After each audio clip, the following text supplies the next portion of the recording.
L'océan Atlantique et l'océan Indien seront bientôt reliés grâce à un projet de construction de routes d'intérêt économique important, a annoncé le nouveau président kenyan William Ruto qui a été investi le mardi dernier à Nairobi. Le président congolais Félix Tshisekedi a également pris part à cette grande cérémonie d'investiture. Et le Gabon sera bientôt doté d'une usine de traitement d'eau potable car le gouvernement d'Ali Bongo vient d'attribuer une enveloppe de 119 milliards de francs CFA au groupe Orelo pour la construction de cette usine.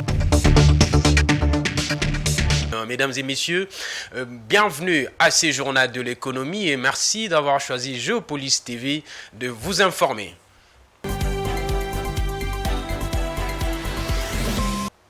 Un grand projet économique annoncé entre le Kenya et la République démocratique du Congo. Relier l'océan Atlantique à l'océan Indien, partant de la République démocratique du Congo jusqu'au port de Mombasa au Kenya.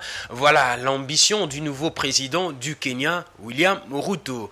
Il a dit à l'occasion de la cérémonie de prestation de serment, cérémonie à laquelle le président Félix Tshisekedi a pris part à Nairobi. Patrick Ilunga, images et commentaires de Stani Samba. C'est la grande annonce économique que le nouveau président du Kenya a faite pour la région d'Afrique de l'Est. La grande route qui devra relier l'océan Indien à l'océan Atlantique avec des flux de trafic et des échanges commerciaux plus importants et bénéfiques aussi bien pour la RDC que pour le Kenya et l'ensemble de la région. William Ruto a fait cette annonce mardi à Nairobi à l'occasion de son investiture devant plusieurs de ses compatriotes et plusieurs chefs d'État dont le président congolais Félix Tshisekedi. En marge de cette investiture, le président congolais a signifié à son homologue kenyan l'imminence d'une mission de Kinshasa qui devra se rendre à Nairobi pour s'entretenir avec les nouvelles autorités sur les questions d'intérêt commun qui vont jalonner la coopération entre les deux pays. Il faut dire que les deux présidents ont promis de poursuivre la coopération entre leurs deux pays. Le Kenya devrait poursuivre la prospection commerciale et économique engagée sous l'ère du président Uhuru Kenyatta. À poursuivre également le dynamisme kenyan dans l'investissement du secteur bancaire, mais aussi d'autres secteurs, notamment le commerce. Le gouvernement de la République démocratique du Congo va déposer dans le tout prochain jour une loi de finances rectificative pour l'exercice budgétaire 2022. Annonce faite par le ministre congolais de Finances Nicolas Kazadi. D'après lui, ce collectif budgétaire 2022 se justifie par le fait qu'à la fin du mois d'août 2022, le gouvernement a déjà mobilisé 88% de ressources financières à l'interne. Voldi Kengi, Stani Samba. Cette annonce a été faite le dimanche 11 septembre dernier par le ministre de Finances Nicolas Kazadi. D'après le ministre Nicolas Kazadi, ce collectif budgétaire 2022 se justifie par le fait qu'à fin août 2022, le gouvernement a déjà mobilisé 88% de ressources financières à l'interne. Dès lors, selon les projections de Nicolas Kazadi, les régies financières pourraient réaliser jusqu'à 150% des recettes à l'interne à la fin de cette année 2022. Ce collectif budgétaire de 2022 sera déposé à la Chambre basse du Parlement congolais qui est l'autorité budgétaire du pays. À titre de rappel, le gouvernement s'apprête en même temps à déposer les projets de loi de finances pour l'exercice 2023 chiffrés à 14,6 milliards de dollars américains, ce qui représente un accroissement de 32,6% par rapport à la loi de finances de l'exercice 2022 qui était arrêtée à 22 253 milliards de francs congolais. Ces projets des budgets 2023 reposent sur des indicateurs et des agrégats macroéconomiques suivants: un taux de croissance du PIB de 6,7%, un taux déflateur du PIB de 9,8%, un taux d'inflation moyen de 8,9%, un taux d'inflation fin période 6,8%, un taux de change moyen de 2021,9 francs congolais, un taux de change de fin période de 2034,87 millions de francs congolais et un PIB nominal de 151 553 043 de francs congolais. Rappelons que la loi des finances rectificative ou collectif budgétaire permet de modifier en cours d'année un ensemble des dispositions de la loi des finances initiale. Et puis, les vacances parlementaires sont finies. Les députés et sénateurs congolais vont reprendre le jeudi 15 septembre la route de l'hémicycle du Palais du Peuple pour une nouvelle session parlementaire essentiellement budgétaire. La session va également examiner les priorités politiques, sécuritaires et celles liées au processus électoral. Et dans Funda Nsani Samba.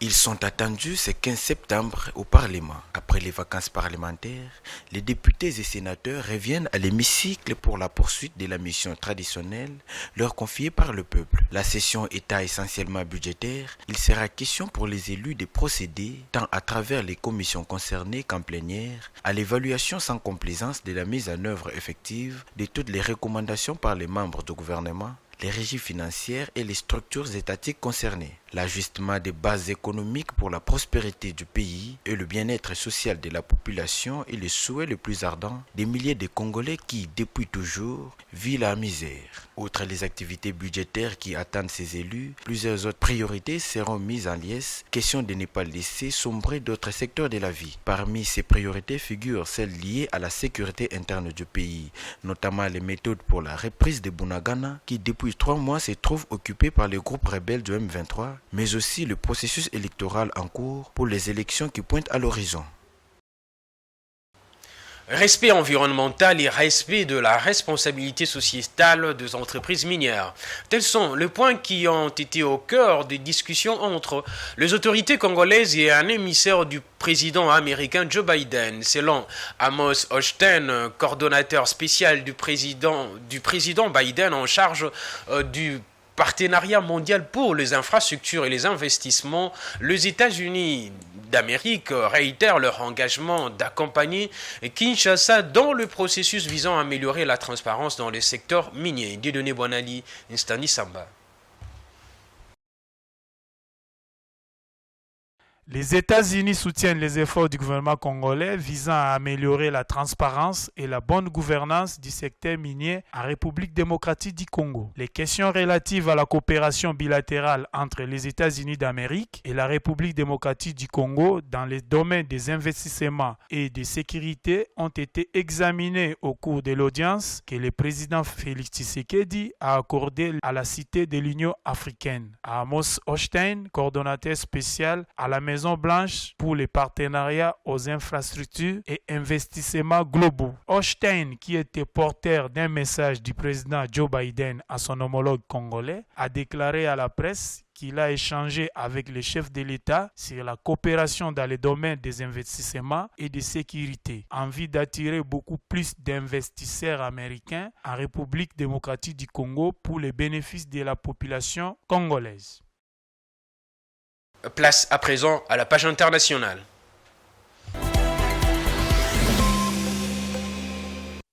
Afin de garantir l'accès universel à l'eau potable et à l'assainissement au Gabon, le ministère chargé de l'énergie a attribué une enveloppe de 119 milliards de francs CFA au groupe Orelo pour la construction d'une usine de traitement d'eau. Avec une mise en service prévue en 2026, ces projets devraient assurer la distribution globale de l'eau au Gabon et favoriser l'emploi direct pour 500 personnes. Suivez nos confrères d'Africa 24. Malgré une très bonne pluviométrie, plusieurs ménages au Gabon manquent d'eau potable. Selon le gouvernement, la construction des ouvrages et le renouvellement du réseau permettra de rétablir l'accès universel à l'eau potable et à l'assainissement au Gabon. Aussi, le projet financé à 119 milliards de francs CFA par le gouvernement d'une nouvelle station de traitement et d'adduction d'eau potable d'une capacité de production moyenne de 140 000 m3 à Toum, dans la province de l'Estuaire, devrait progressivement desservir les populations. Ce projet va approvisionner le Grand Libreville en eau potable. Dans ce projet, la société Orelo devra assurer la conception, le financement, la construction, l'exploitation et la maintenance de cette usine pour une durée de 25 ans. Il s'agit d'une convention pour renforcer la production. Nous allons donc compléter le système pour que l'eau potable à Libreville soit disponible pour les populations dans les prochaines années. Selon Alain-Claude Billier-Bizet, ministre gabonais en charge de l'énergie, le projet permettra de générer 500 emplois directs et 200 emplois indirects pour les localités traversées par le projet dès sa mise en service en 2026. L'installation de 52 km de canalisation d'eau brute grâce à ce projet permettra de couvrir le déficit en eau, d'exploiter le potentiel hydrique du Gabon et de répondre à la croissance de la demande en eau du Grand Libreville. Les chantiers d'amélioration de la desserte en eau et en électricité se sont multipliés à Libreville comme ailleurs dans le pays. Sur le volet eau, depuis mars 2021, plus de 120 km de canalisation ont été rénovés et 200 km sont encore à venir afin d'améliorer la vie de plus de 300 000 de nos concitoyens dans le Grand Libreville. Selon l'ONU, le taux d'accès à l'eau au Gabon en 2021 est estimé à près de 80,8%, un taux qui place le Gabon à la 3e place en Afrique, derrière l'Égypte et le Botswana. La nouvelle usine vient appuyer le programme intégré pour l'alimentation en eau potable et l'assainissement de Libreville, Pied-Pal, qui insiste sur le renouvellement des canalisations dans tout le pays. Le rand sud-africain va surperformer le devise de marché émergent l'année prochaine, grâce notamment à la hausse de taux d'intérêt et aux bénéfices que devrait tirer l'Afrique du Sud du plan de relance des investissements dans les infrastructures dévoilé par la Chine, a estimé le groupe Société Générale dans une note de recherche publiée le lundi 12 septembre dernier. Le rand sud-africain surperformera le devise de marché émergent en 2023 selon cette société. Suivez ces commentaires de la rédaction de Géopolis TV. D'ici fin 2022, les analystes du groupe bancaire français prévoient une appréciation de 3,5% de la monnaie sud-africaine contre une dépréciation moyenne de 2,5% pour les autres devises de marché émergents. Les rentes devraient ainsi s'échanger à 16,50 contre le dollar américain au dernier trimestre 2022 et à 15,80 au troisième trimestre 2023 selon les projections de Société Générale. Parmi les 19 monnaies émergentes, le rand est la seule qui présente de perspectives légèrement haussières dans un contexte économique marqué par la hausse du taux d'intérêt et le lancement d'un plan de relance économique basé sur des investissements colossaux dans les infrastructures en Chine, pays vers lequel l'Afrique du Sud est un important exportateur de matières premières. Depuis le début de l'année en cours, le rand a pâti de la remontée du dollar américain et de difficultés économiques en Afrique du Sud. Il a perdu plus de 5% de sa valeur par rapport au dollar en août dernier, ce qui en fait la deuxième monnaie la moins performante parmi les devises émergentes. Ce journal tend à sa fin, place au présent au rappel de titre. L'océan Atlantique et l'océan Indien seront bientôt reliés grâce à un projet de construction de routes d'intérêt économique important, a annoncé le nouveau président kenyan William Ruto, qui a été investi le mardi dernier à Nairobi. Et le président congolais Félix Tshisekedi a également pris part à cette grande cérémonie de prestation de serment. Et le Gabon sera bientôt doté d'une usine de traitement d'eau potable car le gouvernement d'Ali Bongo vient d'attribuer une enveloppe de 119 milliards de francs CFA au groupe Orelo pour la construction de cette usine. Voilà, c'en est fini pour ces journaux de l'économie. Mesdames et messieurs, merci pour votre aimable attention et restez branchés sur le programme de Géopolis TV. L'information continue sur www.geopolismagazine.net.